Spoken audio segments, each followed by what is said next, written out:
Hello दोस्तों, मैं Sandeep sir आप सभी लोगों का मुनेश्वर देवनंदन यादव महिला पीजी कॉलेज बिलरियागंज आजमगढ़ में स्वागत करता हूं। दोस्तों, आज हम बीएससी सेकेंड ईयर के मैथमेटिक्स के बारे में बात करेंगे।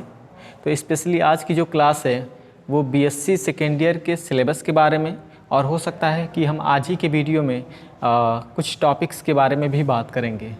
तो हम इसमें जानेंगे दोस्तों कि बीएससी सेकेंड ईयर में मैथमेटिक्स के लिए कितने पेपर होते हैं, और वो पेपर कौन कौन से होते हैं, और वो कितने मार्क्स के एग्ज़ाम में पूछते हैं, और उसका ड्यूरेशन क्या है। उन सारी चीज़ों के बारे में हम लोग यहाँ पे जानेंगे। तो आपका बीएससी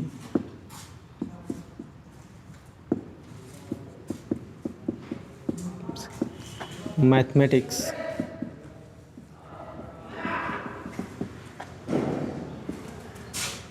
सिलेबस।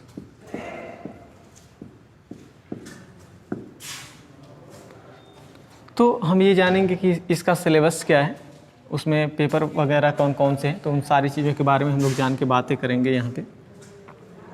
तो दोस्तों, बीएससी सेकेंड ईयर में 3 पेपर होते हैं मैथमेटिक्स के लिए, और तीनों पेपर मिला के एग्ज़ाम में 200 नंबर का पूछता है।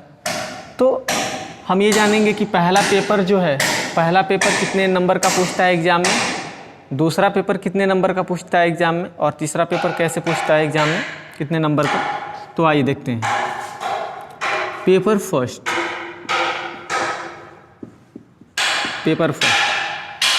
तो जो पेपर फर्स्ट है दोस्तों, उसका नाम है लीनियर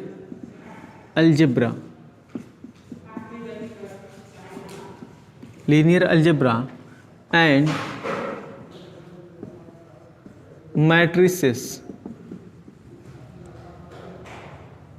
तो दोस्तों, जो पहला वाला पेपर है वो है आपका लीनियर अलजेब्रा एंड मैट्रिसेस।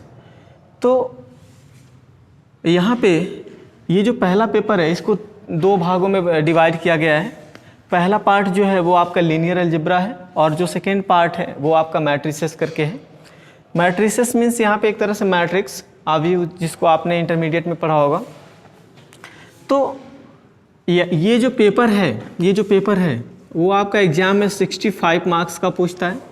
जैसे बीएससी फर्स्ट ईयर में आपने पहले पेपर को 65 मार्क्स में दिया होगा एग्ज़ाम में, उसी तरीके से ये भी है पहला paper linear algebra and matrices 65 marks का वो पूछता है एग्ज़ाम में। तो ये हो गया पेपर फर्स्ट। दोस्तों, यहाँ पे जो आप देख रहे हैं ये फर्स्ट पार्ट लीनियर अलजेब्रा, अगर आप ज़रा ध्यान से अगर देखें तो बीएससी फर्स्ट ईयर में आपने अलजेब्रा एंड ट्रिग्नोमेट्री करके पढ़ा होगा।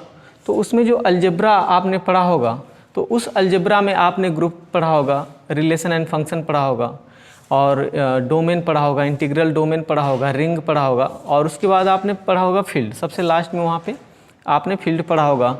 तो जहाँ पे आपने फील्ड को कंप्लीट किया था उसके आगे की चीज़ों के बारे में यहाँ पे बातें होती हैं लीनियर अलजेब्रा करके में।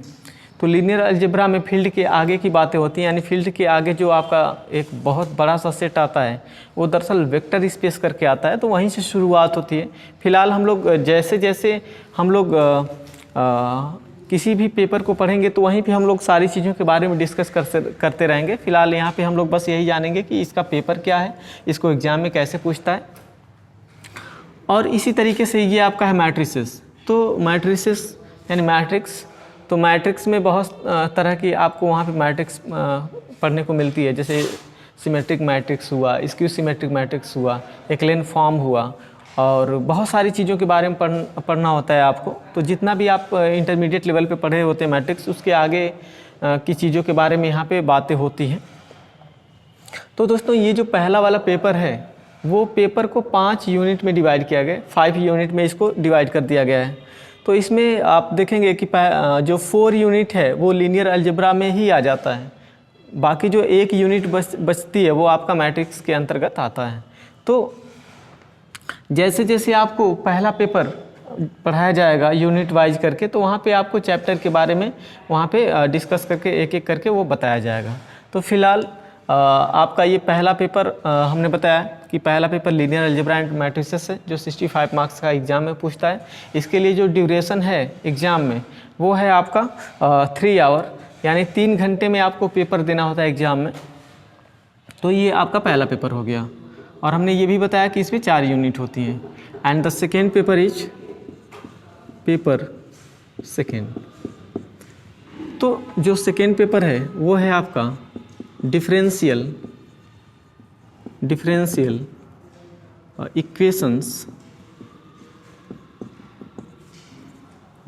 Equations and integral transforms.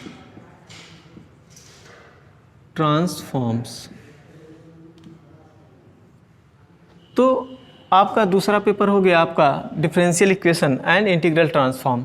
ये भी आपका 65 मार्क्स में पूछता है। ये आपका 65 मार्क्स में पूछता है। तो दोस्तों इस वाले पेपर को भी 2 पार्ट में डिवाइड किया गया है। फर्स्ट पार्ट में आपका डिफरेंशियल इक्वेशंस आ जाते हैं एंड सेकेंड पार्ट में आपका इंटीग्रल ट्रांसफॉर्म आ जाते हैं। तो यहाँ पे ये जो डिफरेंशियल इक्वेशन होता है उसमें आप बीएससी फर्स्ट ईयर में आपने डिफरेंशिएशन वगैरह से रिलेटेड चीज़ों को पढ़ा है। तो यहाँ पे डिफरेंशिएशन से रिलेटेड चीज़ों के बारे में हम बहुत डिटेल से पढ़ते हैं यहाँ पे, और ये पेपर बहुत इम्पॉर्टेंट है यहाँ पे भी। और आप किसी भी तरह के कम्पिटिटिव एग्ज़ाम को देते हैं तो ये पेपर आपका बहुत महत्वपूर्ण हो जाता है। ये भी पेपर महत्वपूर्ण है, बट ये ज़्यादातर करके पूछता है और ये बहुत ज़्यादा आसान भी है इसकी अपेक्षा। तो ये जो डिफरेंशियल इक्वेशन है यहाँ पे डिफरेंशिएशन से रिलेटेड चीज़ों को पढ़ते हैं, काफ़ी हायर लेवल की चीज़ें पढ़ते हैं। और यहाँ पे इंटीग्रल ट्रांसफॉर्म यहाँ पे जो आप देख रहे हैं यहाँ पे ये भी जब आप इंटीग्रेशन वगैरह होता है आपका, यहाँ पे आपको बहुत सारी चीज़ों के बारे में पढ़ने को मिलेगा। तो यहाँ पे इंटीग्रल में बहुत सारी चीज़ें आती हैं जिसको हम लोग एक तरह से ये सीखते हैं कि इसको कैसे सॉल्व करना है, उसका सॉल्यूशन क्या होगा, तो वहाँ पे हम लोग सीखते हैं। फ़िलहाल हम बहुत ज़्यादा इसमें डिटेल में नहीं जाना चाहेंगे। इसमें भी दोस्तों 5 यूनिट होती है, तो इसमें 5 यूनिट होती है। इसमें भी 5 यूनिट थी, 5 यूनिट। और इसी तरीके से आपका तीसरा पेपर आता है दोस्तों, पेपर नंबर 3। तो जो पेपर 3 है वो है मैकेनिक्स। तो मैकेनिक्स जो है वो आपका तीसरा पेपर है और ये आपका एग्ज़ाम में 70 मार्क्स का पूछता है। 70 मार्क्स का एग्ज़ाम में पूछता है। तो दोस्तों ये जो मैकेनिक्स है ये भी 2 पार्ट में डिवाइड होता है एक तरह से। आपका ये जो पहला पार्ट है स्टैटिक्स एंड सेकेंड पार्ट जो है वो डायनामिक्स। तो ये आपका जो मैकेनिक्स है 2 पार्ट में डिवाइड है, स्टैटिक्स एंड डायनामिक्स। तो आपने शायद इसको पढ़ा होगा इंटरमीडिएट लेवल पे फिजिक्स में। तो आपको यहाँ पे भी जानने को मिलेगा कि यहाँ पे मैथमेटिक्स में ये किस तरह से यूज होता है, इसका कैसे हम लोग चीज़ों को जानेंगे। इसमें काफ़ी तरह की चीज़ें हैं। ये आपका डायनामिक्स है। तो आप यहाँ पे ये समझ पाए कि पहला पेपर, दूसरा पेपर, तीसरा पेपर कौन कौन से हैं, और ये आप समझे कि इसको एग्ज़ाम में कितने मार्क्स का पूछता है। और सबके लिए ड्यूरेशन तो सेम ही रहेगा, 3 घंटे का पेपर आपका एग्ज़ाम में होगा। तो ये आपका हो गया सिलेबस। तो हम क्या करेंगे कि इनमें से हम कोई एक पेपर लेंगे और उस पेपर के बारे में हम लोग डिस्कस करेंगे, और उसमें जो भी आपके चैप्टर होंगे हम लोग उसको चैप्टर वाइज पढ़ते रहेंगे। तो हम लोग चलते हैं आगे बढ़ते हैं।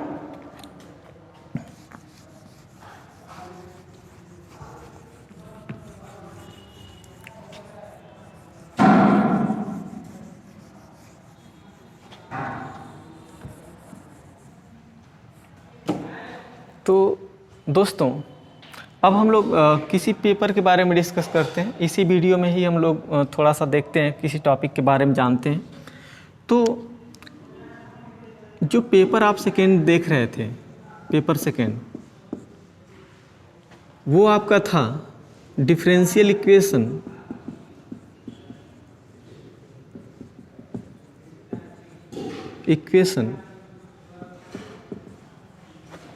And integral transform. तो differential equation and integral transform करके आपका दूसरा वाला पेपर है। तो हम लोग दूसरे वाले पेपर के बारे में हम लोग जिक्र करेंगे कि दूसरा वाला पेपर में क्या क्या चीज़ें हैं उसके बारे में हम लोग जानेंगे। तो यहाँ पे आप देख रहे हैं डिफरेंशियल इक्वेशन। हमने बताया था दोस्तों शुरुआत में ही कि इसको दो पार्ट में डिवाइड किया गया है, differential equation and integral transform. तो हम लोग ये जानेंगे कि डिफरेंशियल इक्वेशन क्या होता है सबसे पहले।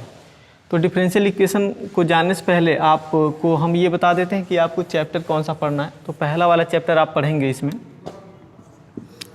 Chapter first. तो इसमें आपका जो चैप्टर फर्स्ट है वो आप उस चैप्टर का जो नाम है वो है differential equation of first order and first degree. तो ये आपका ये जो पहला चैप्टर है वो है differential equation of first order and first degree. तो differential equation of first order और फर्स्ट डिग्री क्या होता है यहाँ पे हम लोग ये जानेंगे। लेकिन सबसे पहले दोस्तों हम लोग यही जानेंगे कि ये जो डिफरेंशियल इक्वेशंस हैं वो आखिर में होते क्या हैं। तो पहली चीज़ ये है कि हम लोग ये जानेंगे कि डिफरेंशियल इक्वेशंस क्या होते हैं, फिर हम ये जानेंगे कि differential equation of first order क्या होता है, फिर हम ये भी जान लेंगे कि differential equation of first order and first degree क्या होती है। तो सबसे पहले हम लोग जानेंगे डिफरेंशियल इक्वेशन क्या होता है। डिफरेंशियल इक्वेशन,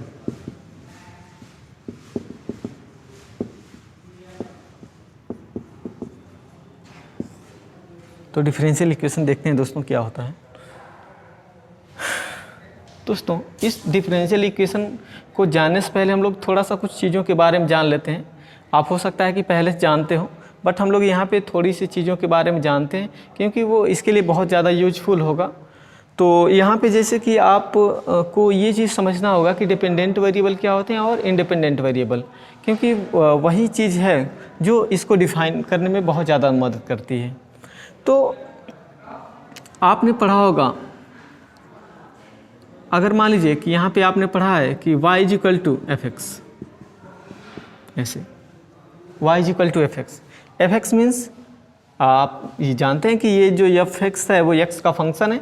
x का फंक्शन मतलब यहाँ पे कुछ भी हो सकता है। इसके बराबर आप x+1 ले सकते हैं, x² + 2 ले सकते हैं, x³ + 4, या जो भी आप चाहें यहाँ पे समझने के लिए आप क्या कर सकते हैं, ले सकते हैं। तो हम एक एग्जाम्पल के जरिए हम लोग यहाँ पे डिपेंडेंट वेरिएबल और इंडिपेंडेंट वेरिएबल के बारे में यहाँ पे समझते हैं क्या होता है। तो y इज इक्वल टू आपका F X is equal to आपका x+1 हमने सपोज कर लिया। तो यानी यहाँ पे देखें इसमें एक वेरिएबल शामिल है वो भी x, तो ये x का फंक्शन होगा और यहाँ पे ये 1 जो है वो कांस्टेंट है। तो ये x का फंक्शन है तो इसलिए हम इसको हम लोग लिख सकते हैं f of x is equal to x+1, ऐसे लिख सकते हैं। यानी आप इसको लिख सकते हैं y is equal to x+1, y is equal to x+1। दोस्तों अगर आप एक चीज़ ज़रा सा ध्यान दें, अगर हम मान लीजिए कि हम इसमें कहते हैं कि x की वैल्यू कुछ रखें, पुट करें, तो अगर हम x की वैल्यू मान लीजिए कि हम 0 रख रहे हैं यहाँ पे, तो अगर हम x बराबर 0 रख रहे हैं तो आप यहाँ पे देखेंगे कि x की वैल्यू जैसे यहाँ पे रखेंगे 0 पुट करेंगे तो y की वैल्यू आपका 1 हो जाएगा, यानी y इज इक्वल टू 1 हो जाएगा। अगर आप यहाँ पे x की वैल्यू आप कुछ भी रख लें, आप 1 रखें, 2 रखें, -1, चाहे जो आप चाहें वो रख सकते हैं। x की वैल्यू अगर हम यहाँ पे 1 रख रहे हैं तो y की वैल्यू आपका 2 मिल जाएगा।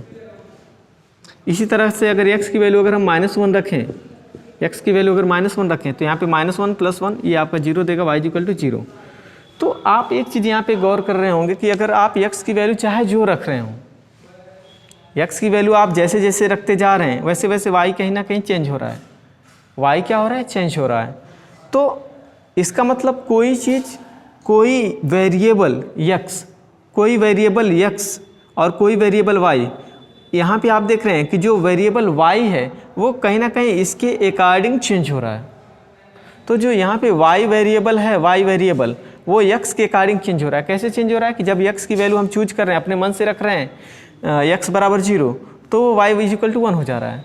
यही y 1 हो जा रहा है। जब x की वैल्यू 1 ले रहे हैं तो ये जो y है वो 2 हो जा रहा है, ऐसे हो जा रहा है। इसका मतलब ये है कि यहाँ पे जो यहाँ पे जो y है, y जो है वो x पे डिपेंड कर रहा है दोस्तों। y जो है वो x पे डिपेंड कर रहा है। तो y अगर x पे डिपेंड कर रहा है, y डिपेंड कर रहा है, इसका मतलब आप लिखेंगे कि ये जो है y वो डिपेंडेंट है। y जो है वो क्या है, आपका डिपेंडेंट है। और चूंकि आप ये पहले से जानते हैं कि x y z को हम एज ए वेरिएबल लिखते हैं, तो यहाँ पे आपका जो y है वो डिपेंडेंट है। इसका मतलब आप इसके आगे वेरिएबल लगा लेंगे, तो dependent variable, it means y is dependent variable and here x is, अब देखें x जो है वो स्वतंत्र है, इंडिपेंडेंट है। तो x जो है इंडिपेंडेंट है यानी स्वतंत्र है, आप इसकी वैल्यू कुछ भी चूज कर सकते हैं। तो जब आप x की वैल्यू कुछ भी चूज कर सकते हैं, इसका मतलब ये इंडिपेंडेंट है। और चूंकि ये वेरिएबल भी है तो हम इसको नाम दे सकते हैं इंडिपेंडेंट वेरिएबल, इंडिपेंडेंट वेरिएबल। तो दोस्तों ये आपका हो गया इंडिपेंडेंट वेरिएबल और ये हो गया आपका डिपेंडेंट वेरिएबल। तो जब भी आपके सामने लगातार इस तरह की चीज़ें आती रहेंगी दोस्तों, y is equal to fx, तो जो यहाँ पे आपका होगा, यहाँ पे आप इसको एक तरह से यहाँ पे इसको आप इंडिपेंडेंट वेरिएबल कह सकते हैं और ये डिपेंडेंट वेरिएबल। तो दोस्तों आपको एक चीज़ यहाँ पे ध्यान रखना होगा कि जो y is equal to fx है, y is equal to fx, इसमें जो y है वो डिपेंडेंट है। डिपेंडेंट का मतलब किस पे डिपेंड कर रहा है, वो x पे डिपेंड कर रहा है। तो अगर y जो है वो x पे डिपेंड कर रहा है, y जो है वो x पे अगर डिपेंड कर रहा है, तो इसका मतलब ये है कि ये y x के रिस्पेक्ट में चेंज हो रहा है। तो चेंज होने के लिए एक हम लोग स्पेशली एक इस तरीके से एक हम लोग यूज करते हैं ऑपरेटर d/dx। तो अगर x आपका इंडिपेंडेंट वेरिएबल है तो इस इंडिपेंडेंट वेरिएबल के रिस्पेक्ट में ये y चेंज हो सकता है। मीन्स इंडिपेंडेंट वेरिएबल को आप हमेशा क्या करेंगे, डिनोमिनेटर में रखेंगे, नीचे रखेंगे। तो d/dx एंड ऑफ y ऐसे भी लिखा जा सकता है। कहने का बस ये मतलब है यहाँ पे कि जो y है वो x के रिस्पेक्ट में चेंज हो रहा है, वो चेंज हो रहा है, y चेंज हो जाएगा। इट मीन्स इसको लिखा जा सकता है, आपने पढ़ा भी होगा, बहुत बार पढ़ा होगा, dy/dx। तो ऐसा आपने बीएससी फर्स्ट ईयर में कैलकुलस में आपने पढ़ा होगा, dy/dx d2y/dx2। तो ये सारी चीज़ों के बारे में आपने इंटरमीडिएट में पढ़ा होगा, बीएससी फर्स्ट ईयर में पढ़ा होगा। तो यहाँ पे भी आप जान लीजिए थोड़ा बहुत। तो इसको हम लोग कह रहे हैं कि y जो डिपेंडेंट वेरिएबल है, x इंडिपेंडेंट वेरिएबल है, तो ये जो y है वो x के रिस्पेक्ट में कहीं ना कहीं चेंज होगा। तो यहाँ पे चेंज हो रहा है, y जो है वो x के रिस्पेक्ट में चेंज हो रहा है, dy/dx लिखा जा रहा है। अब इसी तरीके से अब ये y को आप और भी चेंज कर सकते हैं। तो एक बार अगर आप इसका और डिफ्रेंशिएशन करें तो ये देगा d2y/dx2। एक बार और चेंज हो गया, इसको भी हमने चेंज कर लिया।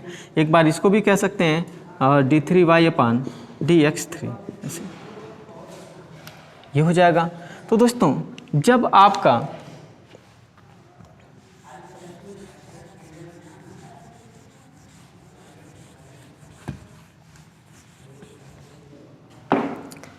तो यहाँ पे जब आपका y x के रिस्पेक्ट में एक बार डिफ्रेंशिएट किया गया हो, तो इसको हम लोग कहते हैं, एक बार डिफ्रेंशिएट करने के लिए आप फर्स्ट का यूज करेंगे, first order differentiation, first order derivative भी कहा जा सकता है। तो दोस्तों जब y को एक बार डिफ्रेंशिएट किया जाए तो इसको हम कहेंगे फर्स्ट ऑर्डर डेरिवेटिव, और अगर दो बार डिफ्रेंशिएशन किया जाए y को x के रिस्पेक्ट में तो इसको हम लोग कहेंगे सेकेंड ऑर्डर डेरिवेटिव। तो इसको हम कहेंगे फर्स्ट ऑर्डर डेरिवेटिव, इसको हम कहेंगे सेकेंड ऑर्डर डेरिवेटिव। अब इसी तरीके से आप समझ गए हैं, इसको हम लोग कहेंगे थर्ड ऑर्डर डेरिवेटिव। तो इसको हम लोग कहेंगे थर्ड ऑर्डर डेरिवेटिव। और इसी तरीके से आपका यहाँ पे आ जाता है dn/dxn, तो इसको हम कहेंगे nth order derivative. nth means n time उसका x के रिस्पेक्ट में डिफ्रेंशिएशन किया गया है। तो यहाँ पे आप लिख सकते हैं nth ऑर्डर डेरिवेटिव। तो दोस्तों आप एक चीज़ यहाँ पे बिल्कुल समझ गए हैं कि डिपेंडेंट वेरिएबल क्या होता है। डिपेंडेंट वेरिएबल मतलब वो कहीं ना कहीं एक वेरिएबल पे निर्भर कर रहा है, डिपेंड कर रहा है। तो y को हम डिपेंडेंट वेरिएबल कह रहे थे, y को डिपेंडेंट वेरिएबल कह रहे थे, और x को हम लोग इंडिपेंडेंट वेरिएबल कह रहे थे। तो आप ये देख रहे हैं कि डिपेंडेंट वेरिएबल क्या हो रहा है, इंडिपेंडेंट वेरिएबल क्या हो रहा है, और डिपेंडेंट वेरिएबल के डेरिवेटिव क्या हो रहे हैं। यहाँ पे जो y है वो डिपेंडेंट वेरिएबल है, डिपेंडेंट वेरिएबल है। तो y जो है वो डिपेंडेंट वेरिएबल है, और इस पूरे रिजल्ट को केवल y को डिपेंडेंट वेरिएबल कहेंगे, बट इस पूरे रिजल्ट को हम लोग कहेंगे फर्स्ट आर्डर डेरिवेटिव, इस पूरे रिजल्ट को हम कहेंगे सेकेंड आर्डर डेरिवेटिव, इस पूरे रिजल्ट को थर्ड आर्डर डेरिवेटिव, और इसको nth आर्डर डेरिवेटिव के नाम से जानेंगे हम लोग। तो जो ये डेरिवेटिव होते हैं, डेरिवेटिव, उसको हम लोग डेरिवेटिव को जनरली डिफरेंशियल कोफिशिएंट के नाम से भी जानते हैं। तो यहाँ पे जो first order derivative, second order derivative हैं, ये सारे लोग आ रहे हैं जो, इनको हम लोग differential coefficient, first order differential coefficient भी कह सकते हैं।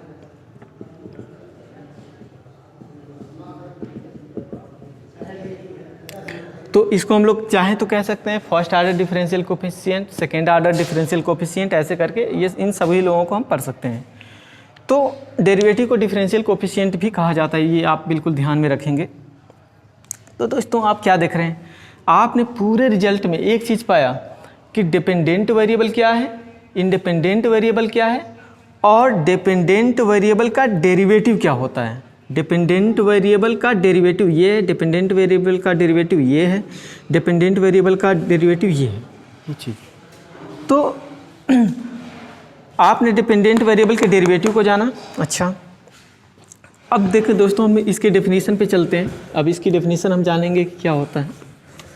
आप चाहें तो दोस्तों क्या कर सकते हैं, आप नोट भी बना सकते हैं, जो भी आपको चीज़ें यहाँ पे पढ़ाई जा रही है आप क्या कर सकते हैं, उसका नोट्स बना सकते हैं, और आप चीज़ों को नोट करते चलें। जो भी आपको लगे कि ये इम्पॉर्टेंट है आपके लिए, तो आप उसको क्या कर सकते हैं, नोट कर सकते हैं। और आप उसका स्क्रीनशॉट भी लेकर क्या कर सकते हैं, नोट कर सकते हैं, या आप पढ़ते रह सकते हैं, पढ़ने के दौरान भी आप क्या कर सकते हैं, नोट कर सकते हैं। तो जैसा भी आपको उचित लगे आप वैसा कर सकते हैं। तो अब हम लोग जानेंगे कि डिफरेंशियल इक्वेशन की जो डेफिनेशन है वो क्या है। तो देखें, जो डिफरेंशियल इक्वेशन होता है वो एक तरह का इक्वेशन होता है। डिफरेंशियल इक्वेशन जो है वो भी एक तरह का क्या होता है, इक्वेशन ही होता है। तो डिफरेंशियल इक्वेशन एक तरह का इक्वेशन होता है जिसमें डिपेंडेंट वेरिएबल, इंडिपेंडेंट वेरिएबल और डिपेंडेंट वेरिएबल के डेरिवेटिव शामिल हों।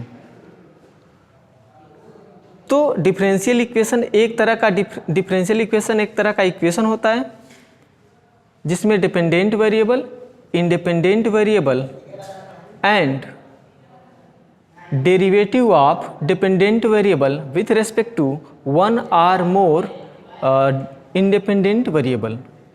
तो एक या एक से ज़्यादा इंडिपेंडेंट वेरिएबल के रिस्पेक्ट में जो y आ रहा है, एक से एक या एक से ज़्यादा इंडिपेंडेंट वेरिएबल के रिस्पेक्ट में डिपेंडेंट वेरिएबल का जो डेरिवेटिव आता है, यानी y की हम बात कर रहे हैं, तो y का आपको क्या करना होगा, डिफरेंशिएशन करना होगा इंडिपेंडेंट के रिस्पेक्ट में।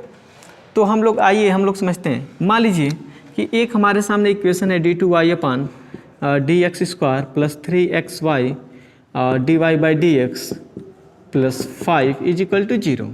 तो आप इसको जनरली क्या देख रहे हैं, ये एक तरह का इक्वेशन है। जब भी आप कोई भी इस तरह का रिजल्ट देखते हैं और उसमें उस रिजल्ट इज इक्वल टू आप 0 देखते हैं, तो आप बहुत जनरली कह देते हैं कि ये एक तरह का इक्वेशन है, या इसके बराबर भी कुछ भी आ जाए, यहाँ पे इधर कुछ भी आ जाता है इज इक्वल टू के उधर, तो आप इसको जनरली एक इक्वेशन के नाम से जानते हैं। तो ये एक तरह का इक्वेशन है। अभी तक हम इसको एक इक्वेशन के रूप में देख रहे हैं। अब अगर आप ज़रा सा ध्यान दें तो यहाँ पे जो y है, जो यहाँ पे चेंज हो रहा है x के रिस्पेक्ट में, अब आप इसको देख रहे हैं कि जो y है यहाँ पे, y यहाँ पे हम कह देते हैं, वो आपका डिपेंडेंट वेरिएबल है। y जो है वो डिपेंडेंट वेरिएबल है, और यहाँ पे जो x है वो आपका इंडिपेंडेंट वेरिएबल है।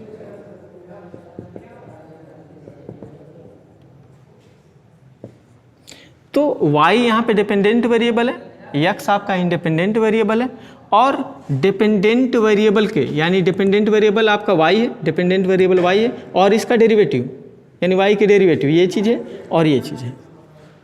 यहाँ फर्स्ट आर्डर डेरिवेटिव है और सेकेंड आर्डर, जरूरी नहीं है दोस्तों कि यही हो, आप यहाँ पे कुछ भी ले सकते हैं। हम यहाँ पे मान लीजिए कि d की power 5 y dx 5 plus 5 x is equal to 0। तो अगर इस तरह से ये भी आपका डिफरेंशियल इक्वेशन है, इसमें आपका इंडिपेंडेंट वेरिएबल है, आपका डिपेंडेंट वेरिएबल है और उसका डेरिवेटिव भी है, तो आप यहाँ पे इसी से समझ सकते हैं कि ये आपका डिपेंडेंट वेरिएबल है, ये भी आपका डिफरेंशियल इक्वेशन है। तो दोस्तों जो डिफरेंशियल इक्वेशन होता है वो एक तरह का इक्वेशन होता है जिसमें डिपेंडेंट वेरिएबल, इंडिपेंडेंट वेरिएबल और डिपेंडेंट वेरिएबल के डेरिवेटिव शामिल होते हैं with respect to one or more independent variables. तो हम इसकी डेफिनीशन दोस्तों यहाँ पे लिख दे रहे हैं, आप उसको समझ सकते हैं यहाँ पे। हालांकि आपने एग्जाम्पल के जरिए आप ये समझ पा रहे हैं कि ये आपका डिफरेंशियल इक्वेशन है, ये चीज़, ये दोनों। तो अब आपके सामने कभी भी इस तरह से रिजल्ट आता है तो आप तुरंत आप ये कह सकते हैं कि ये एक तरह का डिफरेंशियल इक्वेशन है।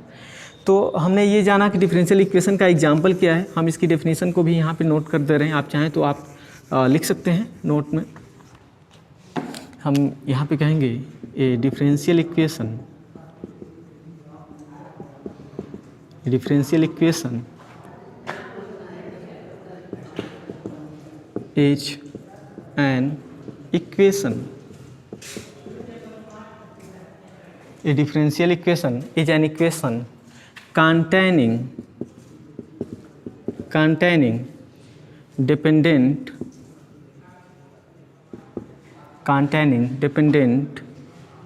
and independent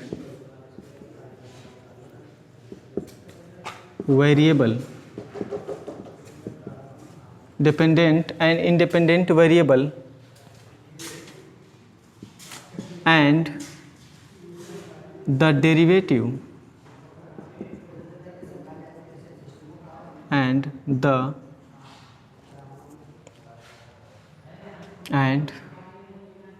की डिफरेंट कह लेते हैं, एंड डिफरेंट मीन्स दोस्तों यहाँ पे आप देख रहे थे कि dy/dx आपका एक अलग डेरिवेटिव था, d2y/dx2 ये आपका अलग डेरिवेटिव है। तो हम यहाँ पे डिफरेंट डेरिवेटिव इस तरीके से भी कह सकते हैं। तो different derivatives of dependent variable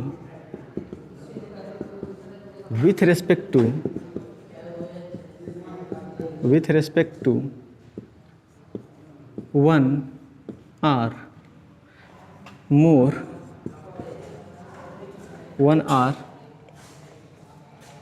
more independent variables।